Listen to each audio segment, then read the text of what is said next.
Hello and welcome to the Literary Odyssey. Thank you so much for joining in. This is Dhananjay Pathak. And let me claim right at the beginning that this lecture is going to be one of the most comprehensive lectures that you will find on cultural studies.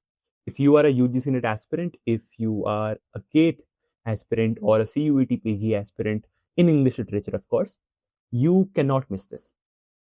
I start right from the first principle, right from square one, and by the end of the lecture, I will have covered the length and the breadth of the subject. Of course, you will have to, do your own research and read on your own to know more. But by the end of the lecture, what I promise you is that you will have a very clear, a very astute idea of cultural studies, its concerns, its major figures, major institutes, its ideologies, applications, implications, methodologies, so on and so forth. Right? What I don't claim, although in this lecture, is that you are not going to be remembering all the authors and all the dates and all the works by the end of the lecture. I don't claim that. Neither is that my concern. Right? It is an important thing, but what is more important for me is that you understand cultural studies inside out, upside down. And that is what my aim is, and that is what I'm going to do in this lecture. So do not miss this lecture and watch right till the end, because also somewhere in the lecture, I'm also going to recommend a very interesting book, a secret book on cultural studies that is going to enhance your study, your understanding on cultural studies. Okay. One last thing before I begin. We have been uploading such lectures on YouTube for free. You can find a lecture by Shivesh on structuralism. I will put a link somewhere. And also a lecture of mine on logic, paper 1. So they are freely available on YouTube, but there are more lectures. There are lectures which cover all the major units, all the major topics of UGC NET, GATE and CUET PG. And if you want to avail them, check the link in the description. There is an early bird discount right now. You can go buy them. The prices are going to rise up later. So if you want to buy them, this is the right time. Okay. That having said, let us just begin with the lecture. So, cultural studies. Let us start with an observation that I recently made. Okay. So I was talking to this friend and they said something insightful, something deep, something interesting. And I was like, okay, this is an interesting thought. But I also had another feeling, which is, have I heard this statement somewhere else? Have I heard this idea somewhere else? And I thought, and I remembered, oh, this was a reel that I watched, and exactly the same thing that was being said. And I just simply asked my friend that, have you also watched the same reel that I did? And they just smiled because they did watch that reel. And the whole idea that they were proposing or talking about had come from that exact reel, right? So what this made me think, and should make everybody think, is, and this has happened several times by the way, is that how social media reels, how we are consuming them at such a level that it has started influencing our beliefs such that it has homogenized us intellectually. Our sensibilities have become so similar because we are consuming the same things. We are consuming the same reels, right? We are doing vertical reading rather than horizontal reading, which is reading a book, right? Now, whether this is good or bad is a separate issue. But if you want to study this earnestly, this phenomenon, that how reels, how social media, how consumption of content on the internet is shaping us psychologically, intellectually, sociologically, politically, we will have to go to cultural studies, because cultural studies is concerned with exactly this. In fact, one of the founding scholars of cultural studies, Richard Hoggart, who was the founder of the Center for Contemporary Cultural Studies, CCCS, in his book, The Uses of Literacy, deals with the exact same thing. He examines, for example, right now we have social media, we have Instagram, we have Facebook. At that time, in the 1950s, in the 1940s, there used to be magazines, tabloids, newspapers, and they would depict American culture. So Richard Hoggart in Britain analyzes how these magazines, this popular culture, this media is influencing the British working class, and how it has changed, how it has transformed the cultural values, the cultural temperament of the British working class, right? So dealing exactly with this concern. Okay. So when we think of cultural studies, there are two words that come to our mind, right? Culture and studies. Now, studies is simple to understand. Studies basically means when we study something, we are academically examining it with a rigorous methodology, with a rigorous approach to it, right? We record it well, and it becomes knowledge. That is studies for you, right? Literary studies, queer studies, so on and so forth. So it's a discipline, it's an academic discipline. But what is culture? I was taking the exact same class with our mentees as well, mentees, people who have joined in for mentorship. That reminds me, mentorship for CUET and GATE is open, I think, till 7th November. So if you want to join in, you can join in. We have live classes there. So I was discussing this with our students, and I asked them what they think culture is, right? And everybody had their own definitions. They were similar in some sense, but all definitions were very unique in other senses, right? But broadly speaking, the definition of culture, if you were to define culture, pause the video and you think what your definition of culture would be, how you would define culture, right? And broadly speaking, the definitions we can put into three brackets, right? And these are those three brackets. When you think of culture, firstly, you can think of popular culture, right? The movies that we watch, the media that we are consuming, social media and internet, and the kind of fashion that is prevalent right now, the kind of hairstyle that is prevalent right now, the words we use. So Gen Z culture, Gen Alpha culture, right? These are popular cultures or subcultures that are prevalent, right? The movies that we watch, think of Sanyara, how popular it became and how it influenced the Indian psyche. It could be an amazing academic study, right? How it influenced our psyche, the movie, and how it is reinforcing certain ideas about relationships, about male-female dynamic, right? So that comes into popular culture. When a movie becomes popular, what do you call it? You call it a cult classic. Cult comes from the word culture, cult classic, right? So that could be popular culture. The second connotation of culture could be something to do with being cultured. Close your eyes and try to imagine a cultured man or a cultured woman, right? Something that you see, the middle picture, the middle picture would come to your mind. Somebody, who is well dressed, very neatly dressed, very well kempt hair, and so on and so forth. Reads books, right? That is why you see the book in the hand of the gentleman, right? The place, the room in which he is standing has a very, wooden finish, and there is a library. There is fire. All that looks very quote unquote cultured. So there is this westernized. This comes from, let's say, Matthew Arnold. It could come from Matthew Arnold, because Matthew Arnold calls culture the study of perfection. He's talking about it in a literary sense, but still, right? So this Arnoldian idea of culture, it has also to do with Victorian values, with European values. Somebody who has read the canonical literature, who has read your Shakespeare, your Milton, your famous canonical authors. That could be an idea of culture, being cultured. And then the third idea of culture would have to do with this idea of tradition, this idea of heritage, and nostalgic sense of heritage, right? If you can see here in this photo, you can see there is this girl who is in her village right now. Perhaps this woman is in her village, and she's perhaps going out to the city or something. She has her bag packed and so on and so forth. And people are in the village are bidding her a goodbye. They are applying tilak and so on and so forth, and she's joining her hands.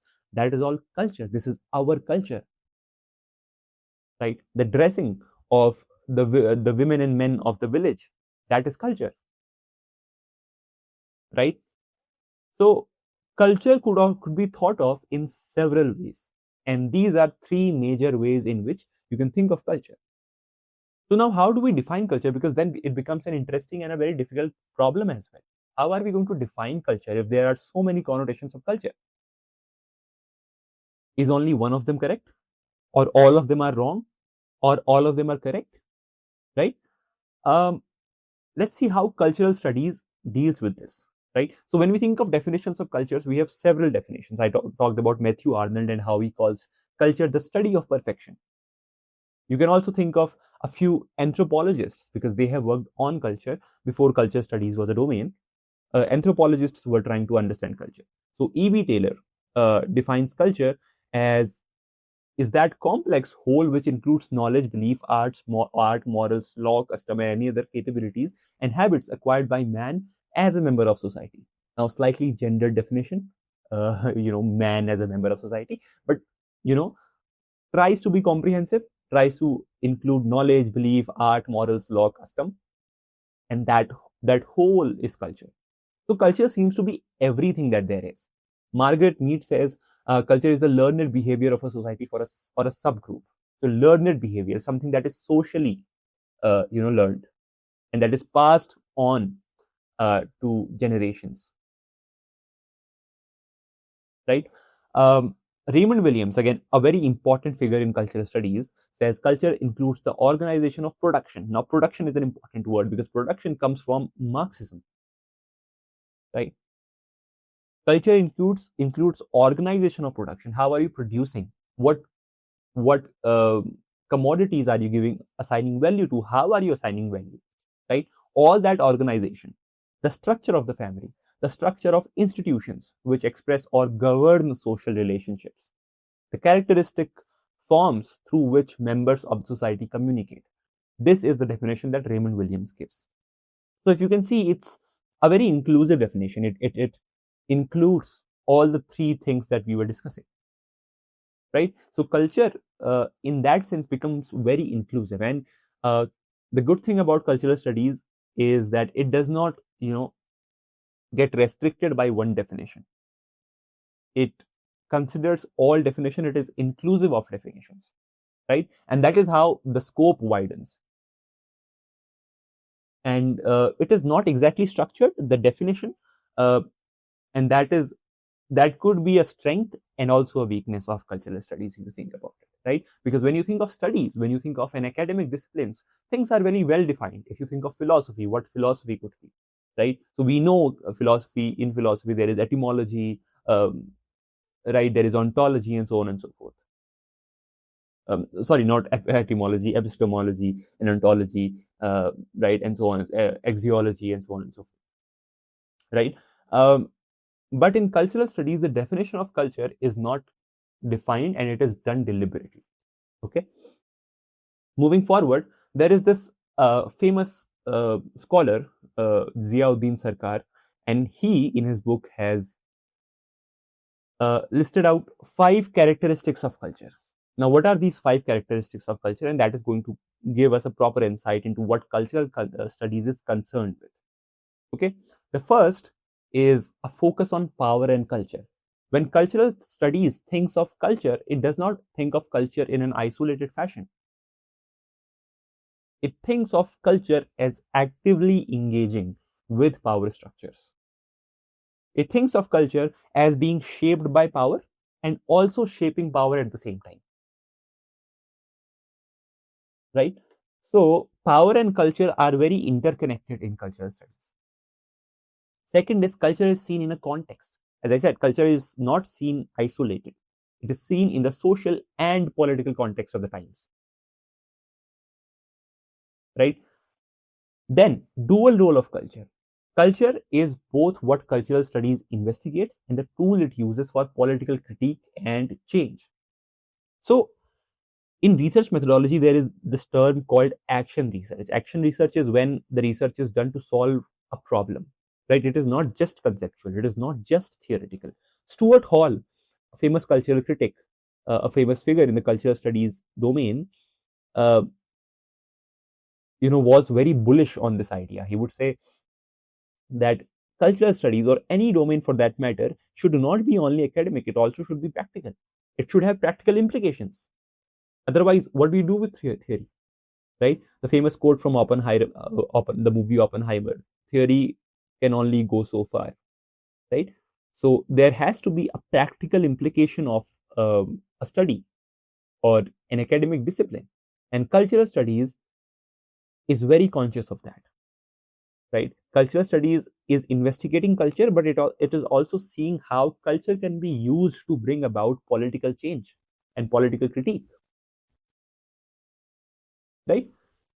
Then next, the fourth characteristic is that it bridges knowledge divides. So Michel Foucault is a very interesting figure, because he is relevant for a lot of studies. It's relevant for literature, for political science, for sociology, for cultural studies as well, right? And he talks about the relationship between power and knowledge, how knowledge is associated with power, how people in power decide what knowledge should be, right? And how that knowledge reinforces the same power that generated that knowledge, right?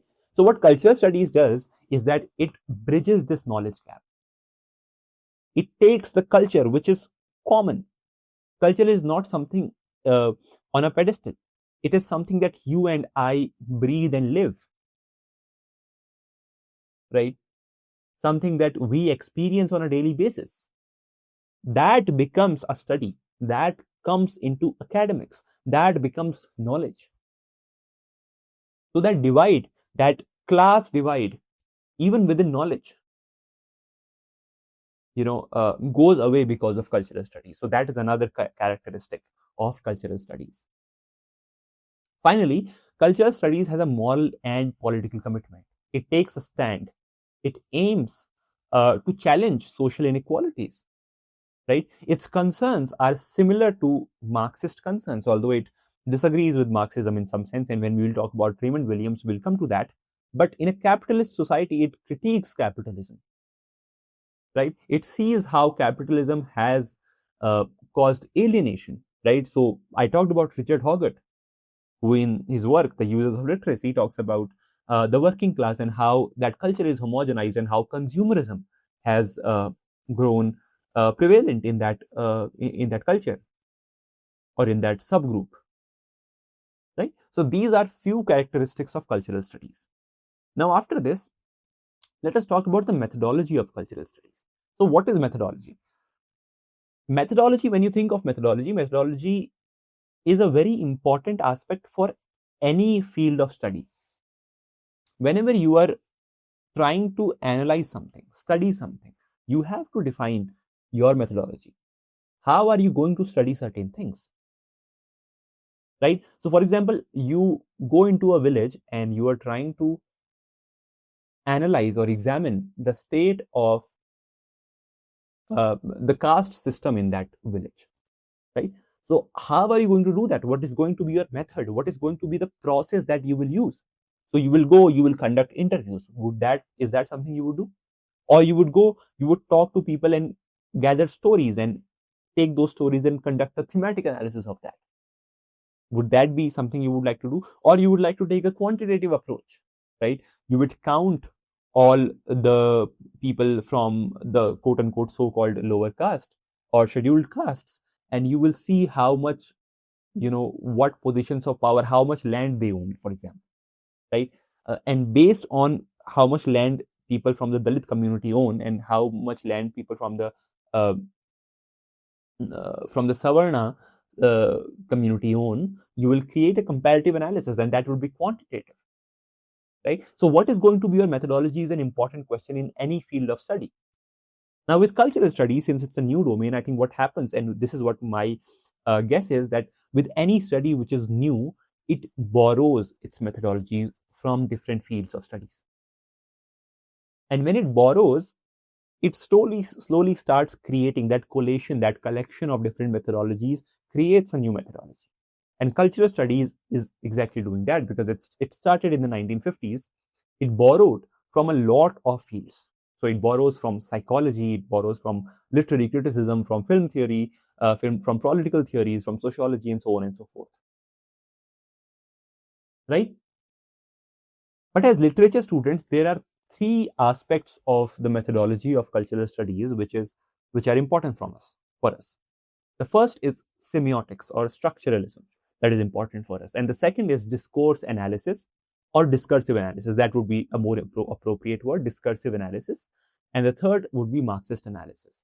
Let's see how they are important for us for literature students, but it is also important in cultural studies. So let's see how these methodologies manifest in cultural studies. Okay, so we'll start with semiotics. Semiotics is basically study of language, and when we talk about semiotics in English literature, we are basically talking about structuralism, and we start with Ferdinand de Saussure. Right. So Saussure,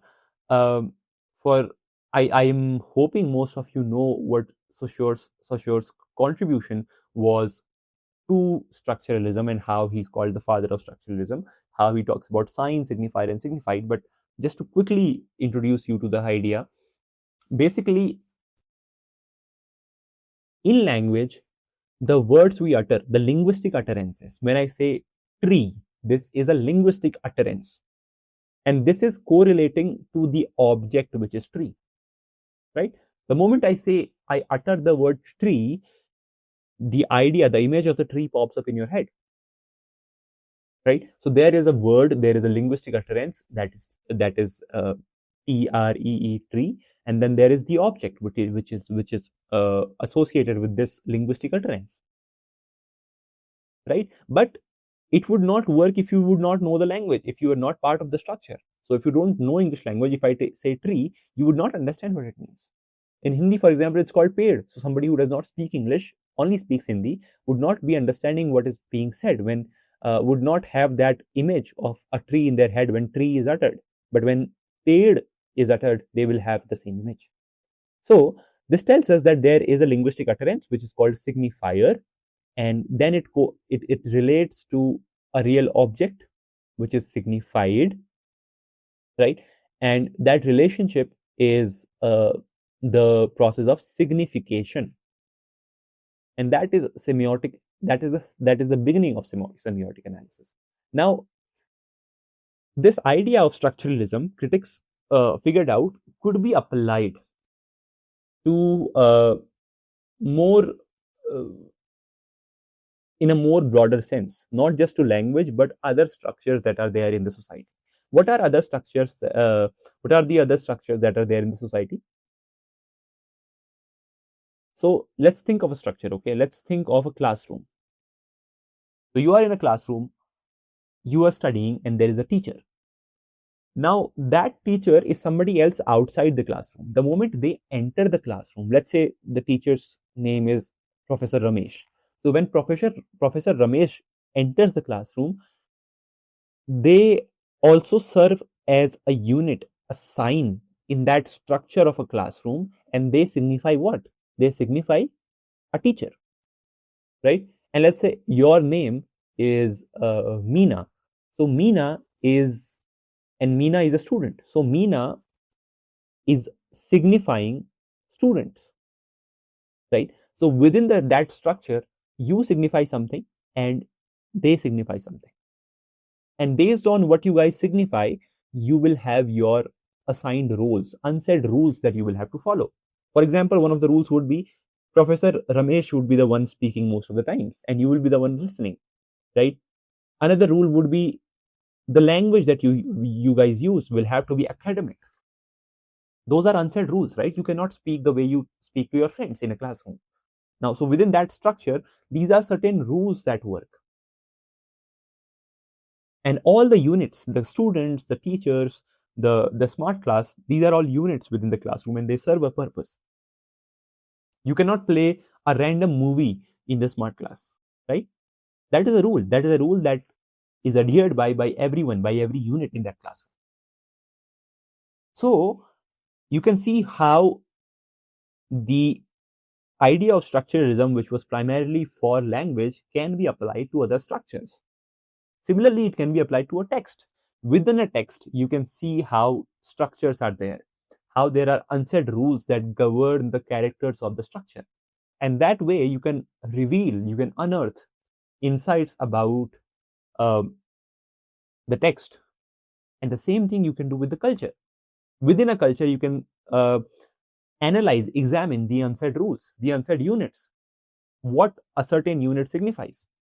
For example, in a culture which is, for example, in the internet culture, think of the word Gen Z, right? Gen Z signifies being modern, being a bit hip, being a bit new, being a bit rebellious. Those are, so Gen Z as a sign, as a signifier, signifies being all these characteristics, right? So culturally also you can look at signs, and you can look at culture through a semiotic lens. Now, one of the major and the most interesting example of this is Roland Barthes and his book Mythologies. Now, Mythologies is, just a second. Yeah.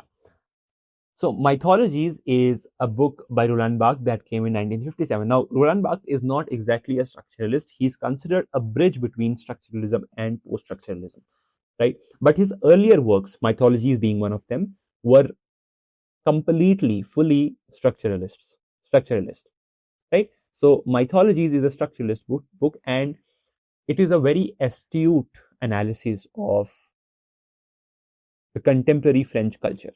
So it is a collection of essays where Roland Barthes is basically analyzing different phenomenon or different cultural events in the French society at that time. So for example, he is analyzing a boxing match and how it is different from a wrestling match. He's analyzing striptease culture in France, right? And so on and so forth. There are several essays, right? And then that is the first half of the book. The second half of the book, he is giving you an analysis of what mythologies is, what according to him myth is, and he gives a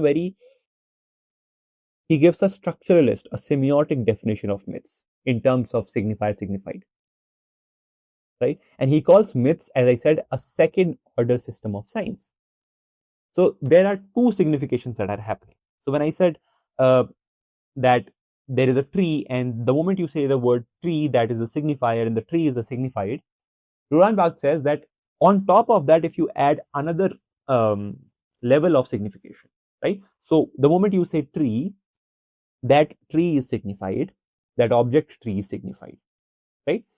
So that is one level of signification. But now that object tree is also a sign. That object tree, which was signified by the utterance tree, that object that signified becomes a new signifier for something symbolic. It becomes a symbol of nature. It becomes a symbol of romanticism. It becomes a symbol of beauty, a symbol of divine in the nature, right? For different people, it could be different things. For somebody uh, who spent their childhood in a more countryside like area, for them that tree symbolizes innocence, nostalgia, right? So on top of the first level of signification, which was the word tree signifying the object tree, there is a second level of signification, which is the symbols that come to your mind, and that for Roland Barthes are myths. And the example he gives is the example of the young black soldier in French uniform saluting. So when you see the soldier saluting like this to in a French uniform, the idea of patriotism, that is the first level of signification. But then on top of that, there is another signification that is happening. The photo that you see, it's a black soldier, right? And that being a black soldier, because France has a history of colonization and a history of racism, right? So when you show a black soldier, young black soldier in the French uniform saluting, what you are also signifying on top of patriotism is the benevolent nature of patriotism, the inclusive nature of French patriotism that includes all classes, all races, all members of the society, right? So that is mythologies. So what Roland Barthes is doing through mythologies is he's trying to understand culture, and he's trying to locate myths within the culture which are semiotically defined, right? Through semiotics, he is defining myths, and through myths, he's understanding the culture, the French culture of that time, of the 1950s, right? I hope that makes sense. So that is how semiotic analysis in cultural studies works. We also get to see through semiotic analysis how the other has been conceptualized or represented in a society or in a culture. For example, think of Joseph Conrad's Heart of Darkness, right? And how Africa is represented. So Africa as a unit within that structure of the novel represents backwardness, savagery, primitiveness, those stereotypical attitudes, right? So that is how semiotic study also examines and exposes how otherness is conceptualized within a text, within a culture, and so on and so forth, right? Now let's come to the second type. So we have discussed the first semiotics, and now let's come to discursive analysis, right? So what is discourse and how is it different from let's say how is it different from discussion or a debate? Discourse is a collection, a more broader word, which is formed through agreements, disagreements, decisions, knowledge. So it's a collective set of meanings and definitions and ideas and agreements and opinions around a certain idea or a topic, right? So a movie is released. That movie, you have a discussion with a friend regarding that movie. Several other people, after watching that movie, somebody wrote an article, somebody made a video on YouTube, somebody had another disagreement with a friend, right? So all those things collectively form discourse, and that discourse drives culture. That discourse impacts culture, right? And that is why, when a cultural event happens, often we think how it is impacting our youth, how it is impacting the people in our society, because that discourse that is being created has real cultural impacts, and that is what is analyzed in discursive analysis, right? And the moment I say discursive analysis, discourse, Michel Foucault must come to your mind, right? And we will come to Michel Foucault, but before that, let's see what discursive analysis does. So firstly, as I said, it analyzes discourse which has real cultural implications, and then it focuses on how power, knowledge, and ideology operates through language. So I discussed earlier also how Michel Foucault talks about power and knowledge and how power shapes knowledge, and knowledge then reinforces the same power, and this cycle goes on, which strengthens the status quo. And ideology, how that is also maintained within a discourse, within a culture, right? So what is said is a part of discourse, but there is much more to it. There are social structural relationships which are being affected by it, right? And that is why institutions like media, education, politics, which generate discourse. How does media generate discourse? So social media, for example, the reels are generating discourse, right? TV news is generating discourse, right? People who write newspapers, write books, all those are generating discourse in a culture. How is education generating discourse? The kind of books that are recommended to students, the books that they read, that also generates discourse. It influences young minds, so that is also important. How does politics? The concerns of the politicians, the concerns of the people, and how narratives and agendas are shaped, how elections are held, all that generates discourse. And that has clear implications to culture, and that is what is analyzed. One example of discourse is one example of discourse is Michel Foucault's What is an Author? So, Roland Barthes, you must have heard of his famous essay, Death of the Author, that came in 1968. A few years after that, this lecture came. This was a lecture or a speech, and then it later turned to an essay. So, what is an author basically deals with how in the present society, author is not a real person that is there, but author is rather an important function of a society, and that is created through discourse. Author is a function of discourse. The way we think about texts, novels, movies, the way we think about ideas, the way we think about generation and production, all the discourses around that create a necessity for an author. That is what Michel Foucault is saying here. So, for example, when you read a poem, right, you instantly wonder who could be the author of this poem, who could be the poet here, right? But when you think of a Santa Manta joke, when you think of a random street joke, then do you think of who the author of this joke could be? So why is it that we need an author when a poem is written, and why is it that we don't need an author when a street joke is told to us? We don't care about the author as far as the street joke is concerned, but we do care about the author when the poem is written or when we read a novel. Why is author important in one form of text and not in the other form? Right? And that is because of the discourse around capitalism. That is about the discourse of knowledge, of production, right? The books that we read, right? A lot of you must be students of MA English or might be doing your BA or BA English honors. You are studying literature, and in literature you are studying text. So education is creating a discourse where it is prioritizing authors, where it is prioritizing novels, prioritizing poems, prioritizing drama, but not a street joke. Why do you not study a street joke in your MA English? Isn't that an interesting question, right? So, and for a poem, an author is so important that if you don't get to know the author, you have to write that we don't know the author of this poem. You have to write anonymous.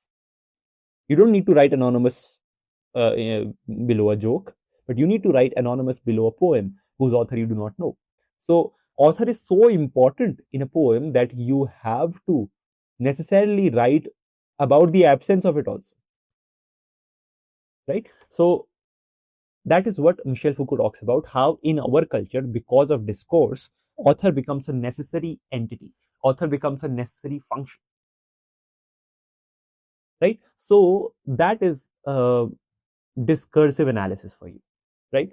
Another example of discursive analysis would be Stuart Hall, and Stuart Hall's famous paper, Encoding Decoding. Now, Stuart Hall is another important figure in cultural studies. He was, I told you, Richard Hoggart founded the CCCS, Center for Contemporary Cultural Studies.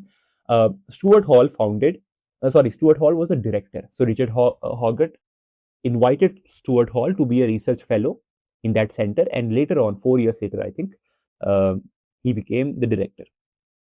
So if I'm not getting it wrong, in 1964, the CCCS was founded, and in 1968, Stuart Hall became the founder. So Stuart Hall has a very famous paper, Encoding Decoding. In Encoding Decoding, he saw how discourse is produced, how is it received, and how it is interpreted. So before that, while thinking about media, for example, Richard Hoggart's analysis of media and how it influences British working class that I just told you, it does not really consider how the British working class was interpreting the media. It was just seeing how media was being generated and how it was impacting the British working class.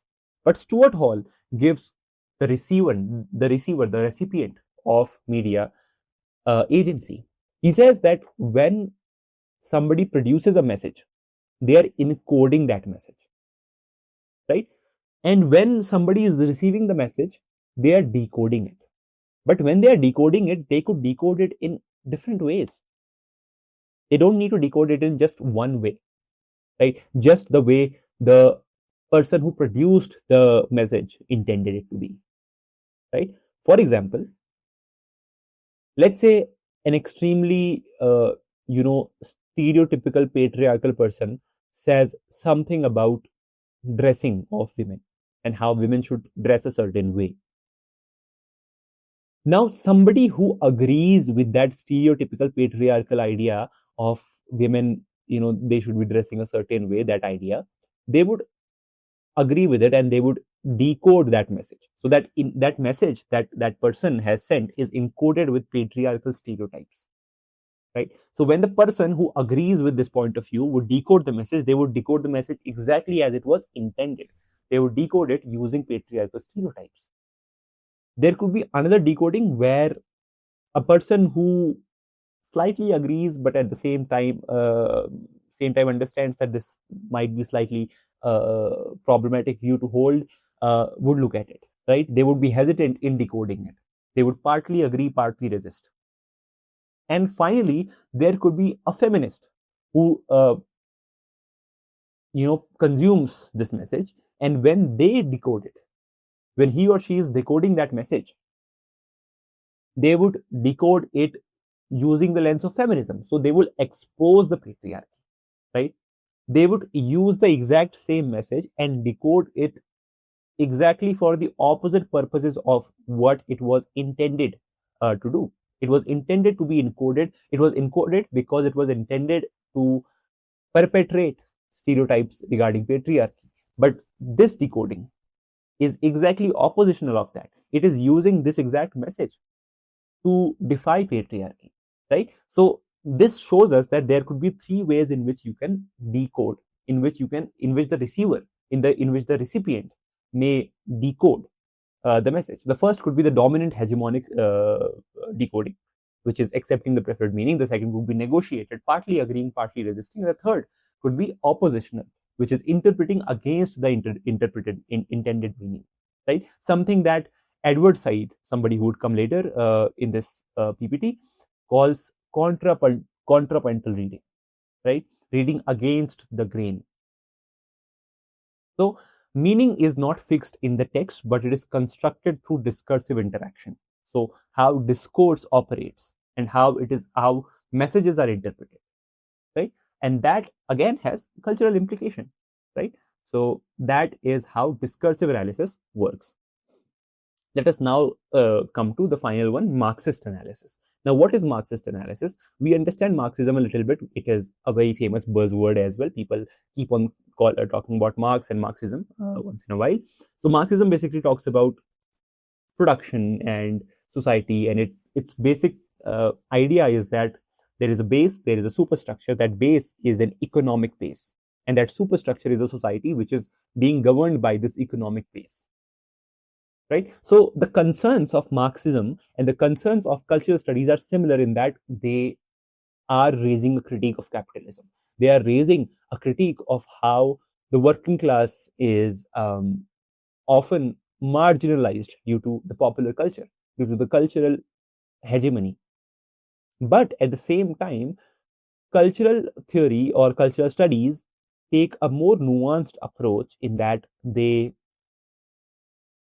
transcend that base superstructure framework and then they create a new framework, right? But it shows a sort of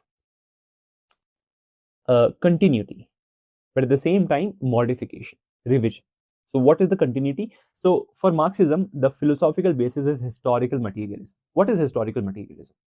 Basically meaning, firstly, Marxism does not believe in any sort of transcendentalism, right? Something, there is somebody above us, there is some essential God, and so on and so forth. Marxism inherently does not believe in it. Marxism rather says that there are material conditions, economic conditions, materiality, and that is impacting how history changes, how history develops, how people, society changes. So that is historical materialism. Now, there is a conceptual wordplay here because within cultural studies, the British cultural studies is also often associated with cultural materialism, which was a movement, and Raymond Williams is associated with it, right? So cultural materialism is basically how material is related to culture, and culture is not stagnant. Culture is a dynamic entity, right? So that is how cultural materialism looks at society. So there are similar concerns. At the same time, there is some modification. Let's see what this modification is in the next slide. So it's basically Marxism adapted for cultural analysis, as I've written in the last key point. One of the major works that is relevant here is Raymond Williams' Marxism and Literature. Marxism and Literature is basically, this work came in 1977, and Raymond Williams is challenging the orthodox idea, as I said, base superstructure idea. And he's saying that culture is a material social process, and it is produced, circulated, and contested in everyday life. Right? So culture being seen in a Marxist framework. Right? And a few important ideas in this particular book are, one of those is structure of feeling. Now, structure of feeling is how we experience culture on a day-to-day basis. In the linearity of time, if you think this is a linearity of time, if you pick up a point, and in that point, how culture is felt, experienced, and acted out. The way I'm speaking right now, the way I'm dressed right now, the way my accent is, the way I move, right? My concerns as I speak, all that reveals something about the culture. So the culture as manifesting right at this moment can be called structure of feeling, right? And that is something that Raymond Williams talks about in this particular book, and he has talked about structure of feelings in other works as well, and he has defined it in several ways. Another thing that he talks about is residual, dominant, and emergent culture. He says there are 3 types of cultures. So that historical progression,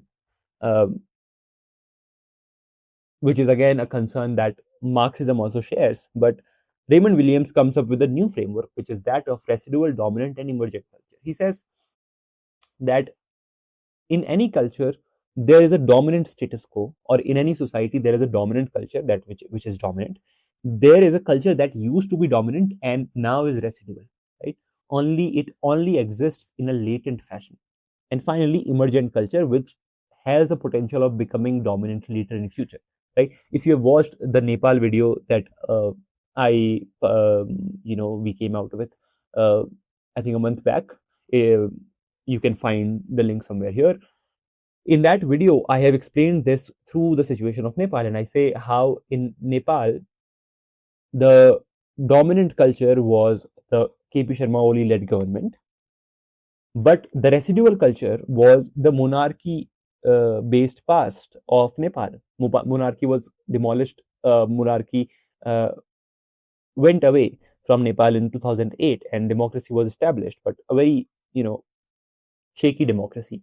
So the residuals of monarchy still remained, and those manifested in the way the Nepo babies, meaning the children of the political class of Nepal, were living a lavish lifestyle that reflected in that residual culture, right? So even within the dominant culture, that residual culture is slightly present. And then the emergent culture is the Gen Zs who protested, and now they will become dominant perhaps in the future. We've seen how elections were held on Discord, and an interim prime minister was chosen, and next year proper elections are going to be held. So a new culture has arrived in Nepal in that sense, right? So this is how you can think of culture. How culture is residual, dominant, and emergent. There are 3, culture. This is how culture evolves, changes over time. Culture is a dynamic process of material struggle, but it is not a static superstructure of the economic base. That is the Marxist assertion, right? That it is the economic base which is completely determining culture, which is not the case according to Raymond Williams and other cultural critics. A few other ideas are Antonio Gramsci's hegemony, right? Hegemony is how ideology, quite similar to what Louis Althusser calls ideological state apparatus. Both are similar things, where ideology without any coercion, without any force, makes us think a certain way. So within a culture, there are certain non-negotiable truths, certain ideas and values which are taken for granted, which are assumed as true without questioning. They can't be questioned. They are sacred. They are held unquestionable, right? And in a culture, those determine how we think. There are certain things that we never question at all, because in the culture that we live in, those things are taken for granted. And that is hegemony for Gramsci. That is ideological state apparatus, where the status quo is being governed through these ideological apparatuses, where the control is ideological and not repressive or not coercive, right? Those are the words. Yeah, so that was Raymond Williams' Marxism and Literature. Now, let's just discuss a few important institutions and figures in cultural studies, right? A few institutions, one institution basically, and a few figures. So, the institution that is very important is Center for Contemporary Cultural Studies. Very important institution. For your exam purposes, also you can find one or two questions regularly from this topic. Now, Center for Contemporary Cultural Studies is basically a center that was founded in 1964 by Richard Hoggart. We have already discussed this, so I am going to go through this quick. And he's renowned for his work uses of literacy. We'll come to uses of literacy. And this center studied culture, and it did not study culture only as art or literature. So the Arnoldian idea of culture, right? Culture as somebody or some high art or literature. Not just that, but ordinary culture, culture as a whole way of life, as Raymond Williams calls it. That is how this CCCS treated culture, right? And later in 1968, Stuart Hall became the founder of the CCCS. And under Stuart Hall, the ideas, the concerns of cultural studies broadened, right? And they went into the following fields that are mentioned here. Firstly, media, how media shapes culture and how culture is shaping media, how culture is taking in media, how culture is analyzing media, interpreting media, right? The other idea, the other concern was youth subculture. So, for example, how I discussed the Gen Z culture, the Gen Alpha culture. Similarly, during those times, mods, which is a short for moderns, punks, skinheads, these were subcultures which were prevalent amongst the youths. And Stuart Hall analyzes how these subcultures were seeds for resistance, for critique of the status quo, right? And they also analyzed, examined race, gender, and class. They saw how state, police treated people from the marginalized communities, right? So this is what the CCCS was doing during that time. Sorry. Now, something important is that in 2002, CCCS was discontinued. There were some internal political matters, and there were lack of funding, lack of research, which led to the closing of the center. So this center has been discontinued in the University of Birmingham. So I think I forgot to mention that in the University of Birmingham, this was established. So now it's discontinued, and yeah, that is there. Moving forward, let's discuss a few figures now. Richard Hoggart, we have been talking about Richard Hoggart quite a lot. So Richard Hoggart's work, the uses of literacy, also I have discussed. In 1953, it came. Richard Hoggart was himself, part of the working class community. Even Raymond Williams comes from working class, right? Stuart Hall was born in Jamaica, and due to scholarship, he came to England, right, and started working in cultural studies in the CCCS. So all of these came from marginalized backgrounds, so to speak. And Richard Hoggart comes from, as I said, working class, and he has lived amongst the working class. So using his personal experiences, he examines how in the 1930s, the working class was based on authentic values, right? Based on solidarities, community engagement, and all those things. But in the 1940s and 50s, in the post-World War England, the Americanization the tabloids, the magazines, the media that was being consumed by the working class, it homogenized the working class, right? And it homogenized them such that that old culture was lost. And Richard Hoggart, in some sense, is a humanist here because he is lamenting this. He is critiquing this. He is a proper, unlike later cultural critics who were post-structuralists, structuralists, and Marxists. He does not have that methodology. He has a very humanist methodology. He's coming out. He's speaking from personal experience, right?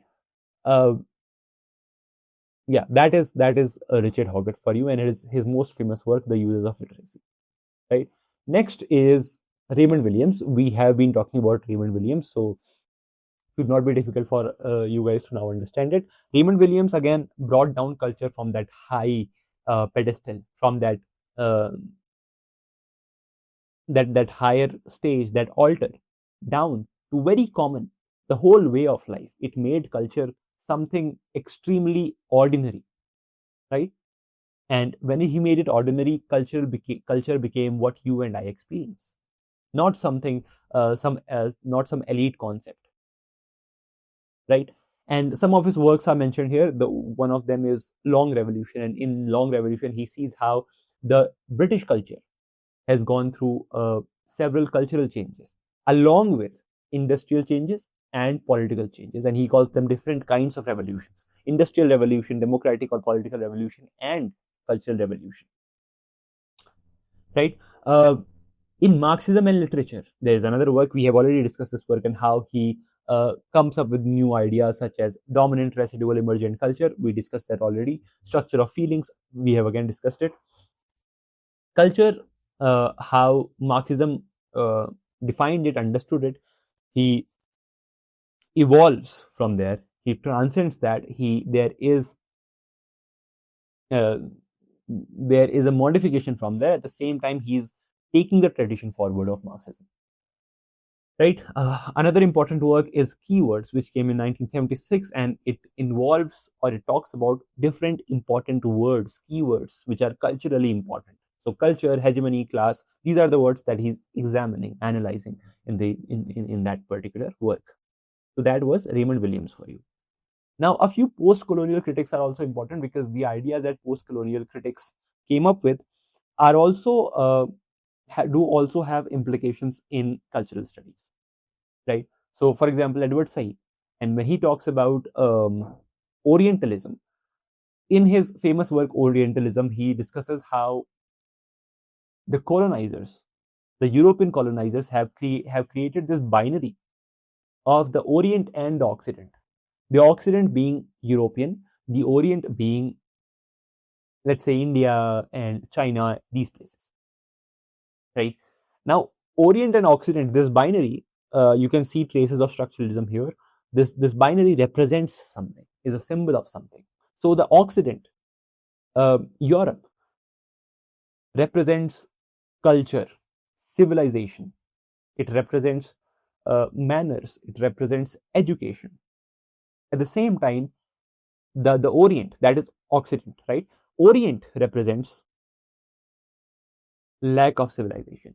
It represents barbarousness. At the same time, it represents something exotic, something untamed, something uncivilized, right? And that duality of representation creates or reinforces stereotypes of colonialism that helps colonialism persist and thrive ideologically.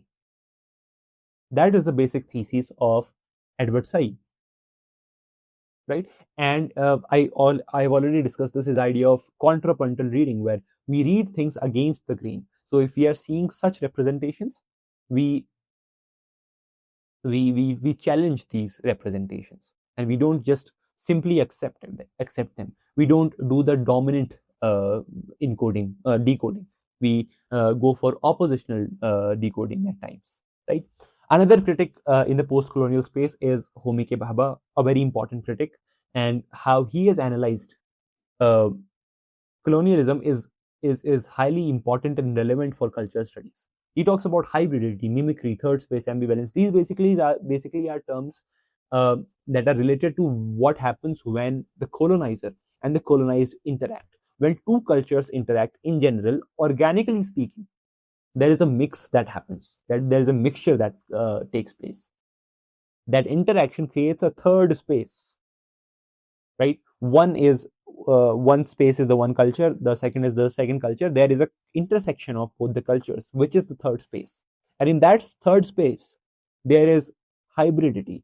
What is hybridity?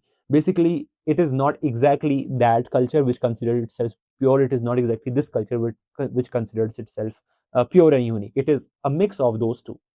It is hybrid. What is happening here? Mimicry is happening here. So the colonizer is being mimicked by the colonized, right? And while that mimicry is happening, because the colonizer is aspirational for the colonized, that mimicry is taking place. But it is not exactly quite that. So, for example, as Indians, we find English aspirational because there is a colonial hangover and a colonial past. English is something is an aspirational language. So we all learn English. We try to speak in English, but then there is Indian accent, right? So it is we try to imitate, but not quite exactly. So that mimicry is double-edged, right? So that is mimicry for you. And then there is ambivalence. What is ambivalence? Ambivalence is basically the feeling, the idea, the opinions that one community has towards the other community or the other culture. For example, the colonizer or the colonized will have a certain attitude towards the colonizer. On the one hand, they will treat them as aspirational, as elites, as someone who is better, as a culture which is better or superior. Right? That is why we find English aspirational. Right? That is one way in which we treat the colonizers. At the same time, we look down upon them because they have been oppressing us. Right? So there is another way in which we look at it. So this is a contradiction. Firstly, we aspire to be like them. At the same time, we dislike them because they were our oppressors. So this is a contradiction, and that contradiction is exactly ambivalence. At the same time, when the colonizer looks at the colonized, the colonizer firstly looks at the colonized as someone uncivilized, as a culture which needs education, right? At the same time, that the colonizer also looks at the colonized as an exotic culture, an interesting culture, something that needs to be explored. So again, two contradictory ways of thinking about the other culture, and that is ambivalence, right? So that is Homi K. Bhabha's ideas for you, and you see how when cultures interact, these things happen. This hybridity, this third space, this mimicry, this ambivalence takes place. So again, relevant for cultural studies. Let's now talk about a parallel movement which is relevant for cultural studies that was happening in America during the same time in the late 20th century, and the figure who is associated with it is Stephen Greenblatt. Now, Stephen Greenblatt is associated with the term New Historicism. What is New Historicism? New Historicism is, unlike movements such as a New Criticism, you remember in the early 1900s, it was a movement that used to say that when you are reading a text, you don't need to read the biographical details of the author. You don't need to think of the intention of the author. That is intentional fallacy. You don't need to think of the historical background in which the text was written. All those things don't matter. What matters is the word on the page, is the text itself. Close reading of the text is important. So social historical context is not important. As opposed to that, New Historicism says that you cannot isolate a text. In fact, it starts studying history using a text, using a literary text. It does not make the difference between what is a literary text, what is a non-literary text. It would take a play of Shakespeare and it would take a document from an office of the Elizabethan times and put both the documents together, and both the documents will be revealing insights about the Elizabethan period, right? Both will be held equally important. That is the approach of new historicism. The old historicists would not agree with this. They would say, when you are studying history, there have to be a certain kind of documents that you are going to study, right? So you have to study archives. Even if you are studying literature, you have to study them in a certain way. But new historicism says culture is reflected in texts. In a play of Shakespeare, culture will be reflected. Culture of the Elizabethan times, how people fashioned themselves. That is a term that is going to come up, self-fashioning, right? How people really acted, and what social and cultural conditions made the author to write in a certain way, to write the text. That is what new historicism deals with while reading a text. And that is a term, another term comes up here, which is cultural poetics. So poetics is the study of literature, right? Poetics is a work by Aristotle. Indian poetics has ras theory, dhwani, sport, and so on and so forth, so forth.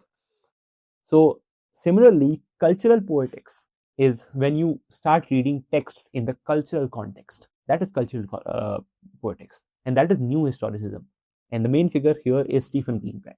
One of his most important works is Renaissance self-fashioning.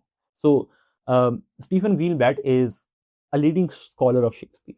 He has read Shakespeare and he has produced a lot of works on Shakespeare, right? And what he examines in this particular work, Renaissance self-fashioning, he examines all the authors starting from Thomas More to Shakespeare, and he sees how in the Renaissance period there was a self-fashioning, meaning the way people constructed their own identity, their own public persona in that society had to do something with the cultural status quo, the socially acceptable notions and standards, right? Conscious effort to strive to imitate a praised model in a society, right?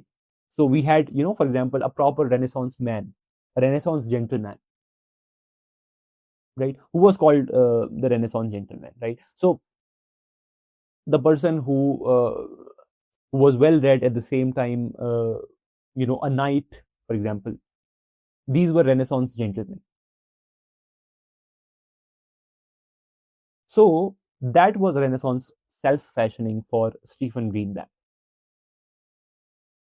Another term that he comes up with is cultural energies, which is similar to Raymond Williams' structure of feelings, right? Cultural energies is a similar concept where the cultural energy is collectively contributing to the production of a text. Production of the text is not limited to the author's intention, but they are a product of the culture and the cultural energy of that time, the collective life of that time, right? So these are certain important works.